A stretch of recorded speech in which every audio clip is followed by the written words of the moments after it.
യോഹന്നാൻ 7-ാം അധ്യായം. കൂടാരത്തിരുന്നാൾ. യേശു ഗലീലിയിൽ ചുറ്റി സഞ്ചരിച്ചു കൊണ്ടിരുന്നു.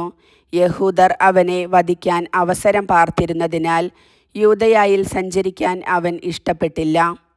യഹൂദരുടെ കൂടാരത്തിരുന്നാൾ സമീപിച്ചിരുന്നു. അവൻ്റെ സഹോദരന്മാർ അവനോട് പറഞ്ഞു, നീ ചെയ്യുന്ന പ്രവൃത്തികൾ നിന്റെ ശിഷ്യന്മാർ കാണേണ്ടതിന് നീ ഇവിടം വിട്ട് യൂദയായിലേക്ക് പോവുക. പരസ്യമായി അറിയപ്പെടാൻ ആഗ്രഹിക്കുന്നവൻ രഹസ്യമായി പ്രവർത്തിക്കുകയില്ല. നീ ഇതെല്ലാം ചെയ്യുന്നെങ്കിൽ നിന്നെ ലോകത്തിന് വെളിപ്പെടുത്തുക. അവൻ്റെ സഹോദരന്മാർ പോലും അവനിൽ വിശ്വസിച്ചിരുന്നില്ല. യേശു പറഞ്ഞു, എൻ്റെ സമയം ഇതുവരെയും ആയിട്ടില്ല. നിങ്ങൾക്കാകട്ടെ എപ്പോഴും അനുകൂലമായ സമയമാണല്ലോ. ലോകത്തിന് നിങ്ങളെ വെറുക്കാൻ സാധിക്കുകയില്ല. എന്നാൽ അതിൻ്റെ പ്രവർത്തികൾ തിന്മയാണെന്ന് ഞാൻ സാക്ഷ്യപ്പെടുത്തുന്നതിനാൽ അത് എന്നെ വെറുക്കുന്നു. നിങ്ങൾ തിരുനാളിന് പൊയ്ക്കൊള്ളുവിൻ. ഞാൻ ഈ തിരുനാളിന് പോകുന്നില്ല. എന്തെന്നാൽ എൻ്റെ സമയം ഇനിയും പൂർത്തിയായിട്ടില്ല. ഇപ്രകാരം പറഞ്ഞ് അവൻ ഗലീലിയിൽ തന്നെ താമസിച്ചു. എന്നാൽ അവൻ്റെ സഹോദരന്മാർ തിരുനാളിന് പോയതിനു ശേഷം അവനും പോയി, പരസ്യമായല്ല, രഹസ്യമായി.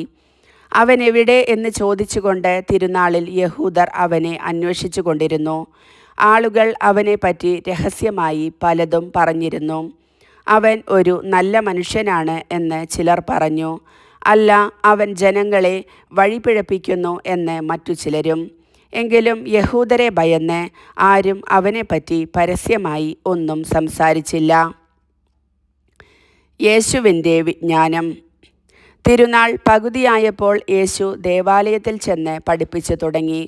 ഒന്നും പഠിച്ചിട്ടില്ലാതിരിക്കെ ഇവന് ഇത്ര അറിവ് എവിടെ നിന്നു കിട്ടി എന്ന് പറഞ്ഞ് യഹൂദർ വിസ്മയിച്ചു. യേശു പറഞ്ഞു, എൻ്റെ പ്രബോധനം എൻ്റെ സ്വന്തമല്ല, എന്നെ അയച്ചവൻ്റേതത്രേ.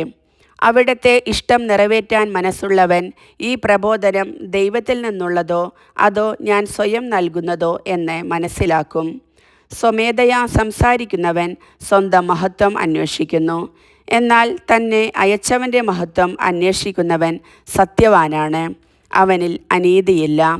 മോശ നിങ്ങൾക്ക് നിയമം നൽകിയില്ലേ? എന്നിട്ടും നിങ്ങളാരും നിയമം പാലിക്കുന്നില്ല.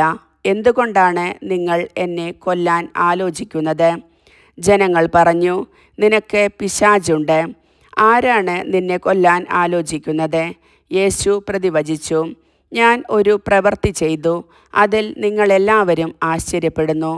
മോശ നിങ്ങൾക്ക് പരിച്ഛേദന നിയമം നൽകിയിരിക്കുന്നു. വാസ്തവത്തിൽ അത് മോശയിൽ നിന്നല്ല, പിതാക്കന്മാരിൽ നിന്നാണ്. അതനുസരിച്ച് സാബത്തിൽ ഒരുവന് നിങ്ങൾ പരിച്ഛേദനം നടത്തുന്നു. മോശയുടെ നിയമം ലംഘിക്കാതിരിക്കുന്നതിന് ഒരുവൻ സാബത്തു ദിവസം പരിച്ഛേദനം സ്വീകരിക്കുന്നുവെങ്കിൽ, സാബത്തു ദിവസം ഒരു മനുഷ്യനെ ഞാൻ പൂർണ്ണമായി സുഖമാക്കിയതിന് നിങ്ങൾ എന്നോട് കോപിക്കുന്നുവോ? പുറമേ കാണുന്നതനുസരിച്ച് വിധിക്കാതെ നീതിയായി വിധിക്കുവിൻ. ഇവനാണോ ക്രിസ്തു? ജെറുസലേം നിവാസികളിൽ ചിലർ പറഞ്ഞു, ഇവനെയല്ലേ അവർ കൊല്ലാൻ അന്വേഷിക്കുന്നത്? എന്നാൽ ഇതാ ഇവൻ പരസ്യമായി സംസാരിക്കുന്നു. എന്നിട്ടും അവർ ഇവനോട് ഒന്നും പറയുന്നില്ല. ഇവൻ തന്നെയാണ് ക്രിസ്തുവെന്ന് ഒരുപക്ഷെ അധികാരികൾ യഥാർത്ഥത്തിൽ അറിഞ്ഞിരിക്കുമോ? ഇവൻ എവിടെ നിന്ന് വരുന്നു എന്ന് നമുക്കറിയാം. എന്നാൽ ക്രിസ്തു വരുമ്പോൾ എവിടെ നിന്നാണ് വരുന്നതെന്ന് ആരും അറിയുകയില്ലല്ലോ. ദേവാലയത്തിൽ പഠിപ്പിച്ചു കൊണ്ടിരുന്നപ്പോൾ യേശു ഉച്ചത്തിൽ പറഞ്ഞു, ഞാൻ ആരാണെന്നും എവിടെ നിന്ന് വരുന്നുവെന്നും നിങ്ങൾക്കറിയാം.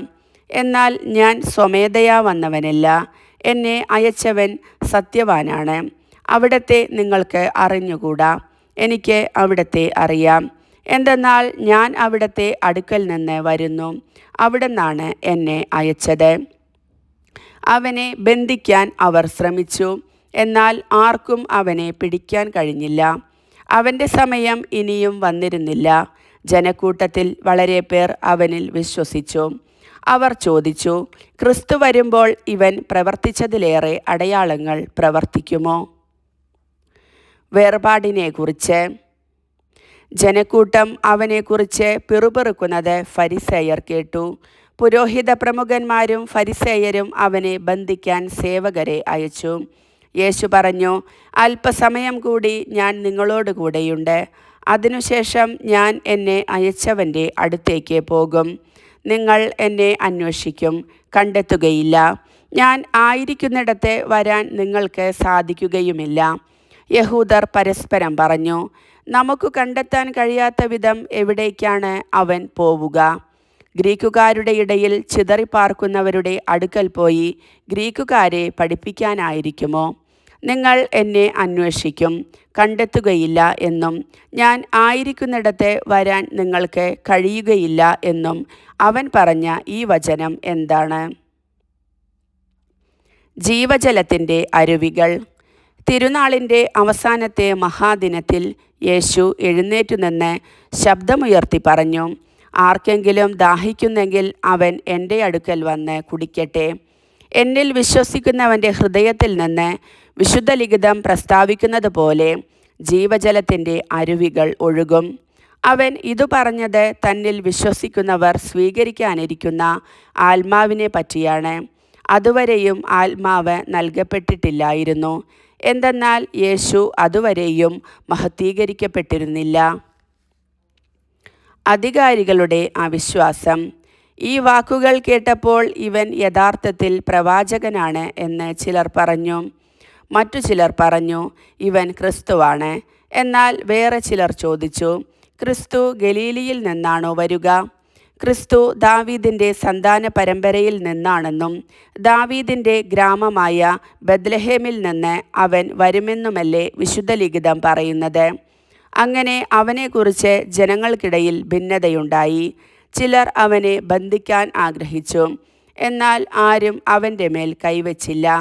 സേവകന്മാർ തിരിച്ചു ചെന്നപ്പോൾ പുരോഹിത പ്രമുഖന്മാരും ഫരിസേയരും അവരോട് ചോദിച്ചു, എന്തുകൊണ്ടാണ് നിങ്ങൾ അവനെ കൊണ്ടുവരാഞ്ഞത്? അവർ മറുപടി പറഞ്ഞു, അവനെപ്പോലെ ആരും ഇതുവരെ സംസാരിച്ചിട്ടില്ല. അപ്പോൾ ഫരിസേയർ അവരോട് ചോദിച്ചു, നിങ്ങളും വഞ്ചിതരായോ? അധികാരികളിലോ ഫരിസേയരിലോ ആരെങ്കിലും അവനിൽ വിശ്വസിച്ചിട്ടുണ്ടോ? നിയമം അറിഞ്ഞുകൂടാത്ത ഈ ജനക്കൂട്ടം ശപിക്കപ്പെട്ടതാണ്.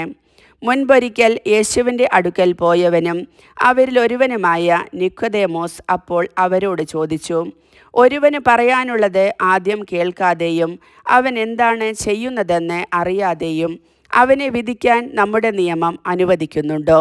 അവർ മറുപടി പറഞ്ഞു, നീയും ഗലീലിയിൽ നിന്നാണോ? പരിശോധിച്ചു നോക്കൂ, ഒരു പ്രവാചകനും ഗലീലിയിൽ നിന്ന് വരുന്നില്ല എന്ന് അപ്പോൾ മനസ്സിലാകും. ഓരോരുത്തരും സ്വന്തം വീടുകളിലേക്ക് പോയി. കർത്താവിൻ്റെ വചനം.